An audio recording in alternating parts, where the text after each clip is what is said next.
Hey everybody, I've rented a Kubota BX 23S.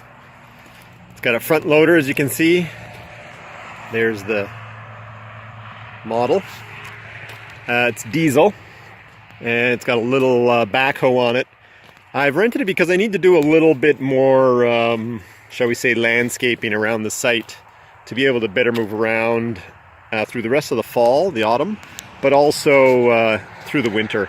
I want to widen this area here a bit so trucks can come in a little bit more easily and easier for me to do some snow removal. Over at the back, you'll see there's a roadway that goes around this set of trees and comes out over there. It's a bit of a tight corner at that end, so I'm going to whittle away maybe 2 to 3 feet of the dirt there. I'm going to move some of the gravel back here into the low points in the roadway down the side there. I'm going to be scraping away some of the dirt that you see there that's in front of the shed and placing down gravel. I've got a load of gravel arriving tomorrow, and I need to make a bit of a roadway that heads out the back way there. So that's quite a bit for a little tractor like this, and I'm going to try to also move these 2 piles, bring them closer over here, so over to there, so that I can burn them possibly tomorrow. And that's about it. I'll do a little filming, of course. I want to move this pile a little bit of this dirt over this way, get it out of the way. And I want to take some of these rocks that you see, lots of these rocks, and pile them up against the edge of my entryway. Okay, there's the intro, there's the machine, and I've got my work cut out for me. So let the fun begin. Hey everybody, I've got another load of gravel, 2-inch crushed stone coming in from the Tackleberry pit. I need it to cover these areas here, but first he's going to back up so that we can go and drop some cover back there in front of the shed, so I'm not in the mud. So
Okay, here's what I managed to do today, guys, with the tractor that you see all the way over here. It's a Kubota BX25 or some variant of. I scraped all this area that you see here with the lighter gray. That's all new gravel, and all that area I scraped. I scraped up to here. Down here, it was already down in this area here was already scraped, and I scraped in front of the new shed and then down behind the shed. But I'll go show you what I managed to do. I definitely could have used a bigger tractor, but again, I think you guys have heard me say it over and over again. My budget really doesn't allow for some of the bigger toys. I spent some money to bring in a crew, which you've seen already, to open up the land and level this site generally, and lay down that big whack of gravel that's going to be the future site of the garage. But quite a mound of dirt here. I pushed that back.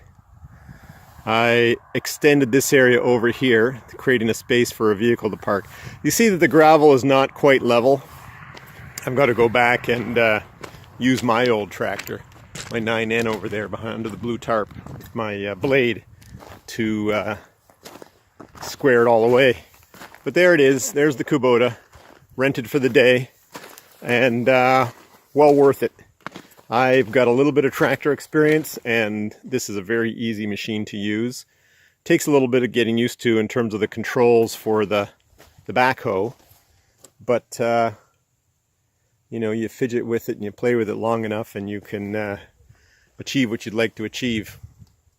Again, a bit on the small side, but did the job given the time frame.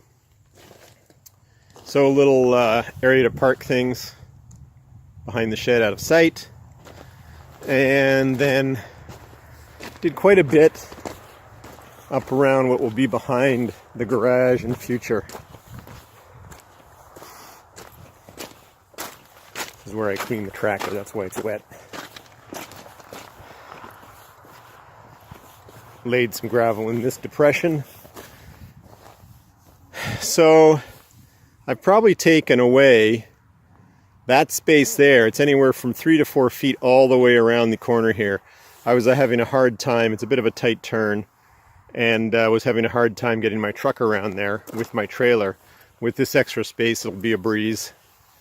And there's the trailer right now parked. But like I said, with that extra space, that'll be a breeze. Okay, job done. Worked out well.